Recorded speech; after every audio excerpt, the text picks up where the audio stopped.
Islam. And again, now we remind you, all of this starts with the birth certificate, the marriage license, the driver's license, etc. Social Security card. That's why they put them numbers on it, because the child automatically, when the child is issued, is already in debt about $600,000, as it is of now. Brother Mike, he'll update me on that. That's what I was going to talk. I was going to ask about when you start the process of issuing disclaimers. Yes, disclaimers. And because I got confused about one thing. I know that I could create what's called a birth record for myself. Yes. And then send a disclaimer to, who would I send it to? Vital Statistics, well, look at this. Department of Commerce? Vital Statistics have two things. For the general public, what they have, when they have those records, they have what you call a birth record, and then they have a birth certificate. What they will do is issue to you a birth certificate, and they will keep the birth record. What you want is the birth record, and let them keep the birth certificate. They don't tell you that those instruments are there. All right? So the certificate is a bond of a claim. You accept it and you agree. So it's binding contract. The birth record is only the truth of the thing that occurred. Now, the birth record would have your mother and your father's name, the position or the geographical location where you were at the time that the mother gave birth. It would have the time, the doctors and all persons present, etc., etc. That is the information that they will use against you astrologically when they issue suits like tickets, etc. They'll look at the vibratory rate based on when you came in, and they'll deal with you on a down cycle. So yes, that's how that's why they keep the birth record. And they give you the birth certificate, which is really a contractual agreement that you belong to the state. So that gives them an artificial jurisdiction for which to make a claim on you or against you at any time. So they start off by transferring their fiat debt to you.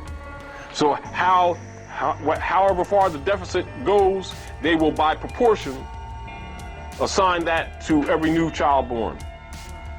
And so proportionally, that child will be in debt at birth. Then the mother's held to it, to the child is of working age. And then the child, that certificate is used. And then if the mother has a marriage certificate from the corporate state, it's double indemnity. It's not.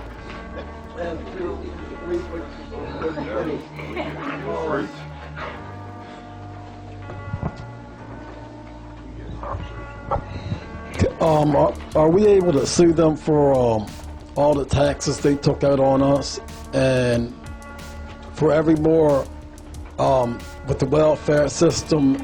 They say that they take about a bond that they put aside for us because they know that of our nationality, and it's Negro, Black, and colored, a form of ethnic cleansing, the way they did around Bosnia and places like that. Well, actually, that's what the King Alfred plan is for. Well, it's already in effect. All right. Now, of course, I know most of the scholars here are aware of the King Alfred plan. Who's not aware of the King Alfred plan? See, there's very few not aware of it. Well, the King Alfred plan is the military manual that's it's a military manual. Executive Order 11490.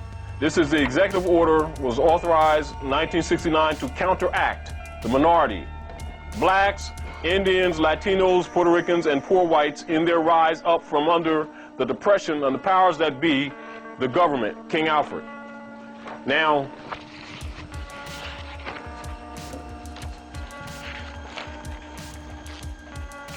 this booklet contains vital excerpts from the Executive Order 11490, October 19, 1969, the King Alfred Plan, the Rex 84 Plan, concentration camps, Executive Order 11490 expanded, top secret, silent weapons for quiet wars, introductory programming manual, operations research technical manual, TM-SW7905.1. Union States of America Incorporated. The Executive Order number 11490, the Rex 84 Plan, and silent weapons for quiet wars has been in the hands of the popularly accepted individuals calling themselves, quote-unquote, the black leaders since the early 1970s. Many have spoken of them, but few have logistically broken them down and disseminated the information to their alluring public. The King Alfred Plan implicates the true motive and reason as to why they do not. And one will take note that all the people mentioned in these government plans, blacks, Indians, Latinos, Puerto Ricans, poor whites, do not include a de jure national name or title. All these words are descriptive chattel brands coined by Europeans as substitute pedigree parentage names and were forced as applications or appellations on the indigenous peoples of the Americas and their own discards. All people bearing these labels are referred to as it in these briefs and in these texts. One common thread is evident: no nationality, no equal rights, no human value. Are any of the states assigned black leaders speaking of or educating their people in recourse, redress, remedy, or sovereignty? Do they instruct or do they not? This is the question. Ignorance. Ignorance, dogmatic belief systems, and tunnel vision mark the preferred opiate for the knowledge-fearing masses. King Alfred is the culling tool for the non-productive burden on civilization and the world's resources. So they're going to get rid of niggers. If we don't solve it, they're going to solve it. And they're going to solve it with military action. And since they studied the so-called Jews that claim to be Jews that were not Jews, and they had a lot of ashes, this time they're going to use vaporization techniques with trash steam plants. That's what they're going to do. So either we fix it or they will. The welfare system, they would go to that bond and pay. Now look at that system. Now you know that comes from the Christian Black Codes too. I think Article 6, Christian Black Codes, conditional child, conditional the mother, etc., etc. All right, Chip. So now these Asiatics been transacting business in alien names, right? All right, and they're held by bond to that. Am I correct? And it's based in contract. Am I correct? Are they Smith, Jones, and Johnson? Contract void. Were they doing these things in their proper self? Were they in their proper mind? Well, contract law says they must have free will, they must have a clear and free conscience, and it must be mutual. Most of the people that are in those systems are there for economic hardship, am I correct? Europeans stole their resources and set up a colorful government in order to regulate their resources, am I correct? Yeah. By international law, they have an obligation to dispense some of the energies back to the people, am I correct? Yeah. With no counter obligations, am I correct? Yeah. They're in violation of international law. However, they do have some jurisdiction due to the fact that these Asiatics are using their names, and they're using that in an argument of abandonment to get over.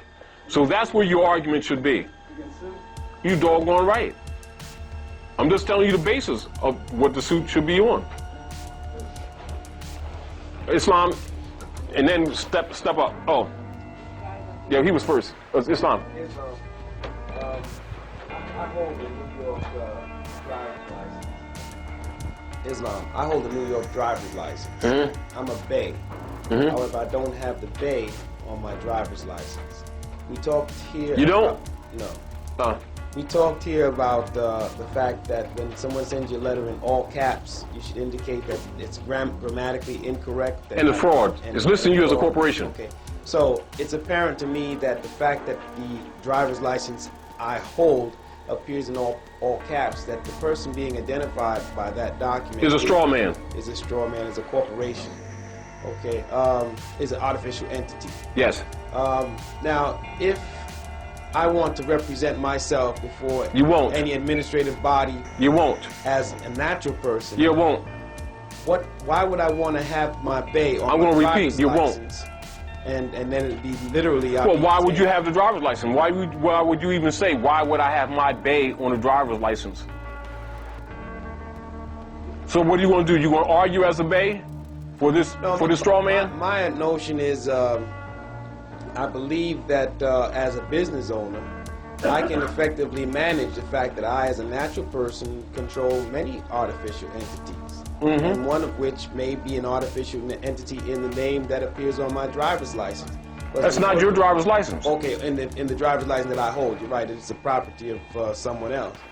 In any event, I believe that I am able to represent myself as a natural person, the representative of this artificial person that doesn't really exist. Now what you do, no, this is what you do. You cannot represent yourself. When you go before court, I present myself. Now you command they present themselves. Now, what you're doing, you're coming there to respond to the matter concerning the corporation of this state-issued document for commercial travel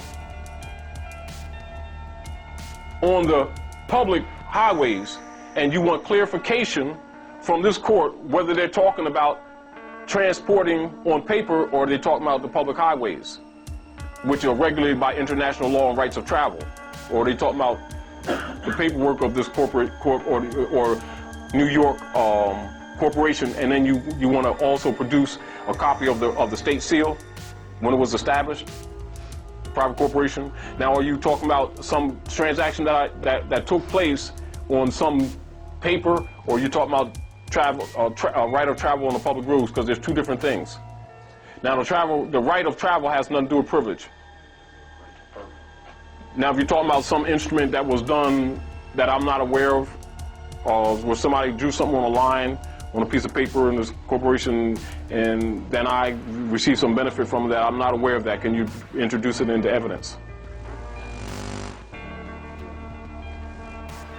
I mean, do you see where I'm going with that? Yes, I do, and I wasn't aware of that. But you don't represent yourself. Remember,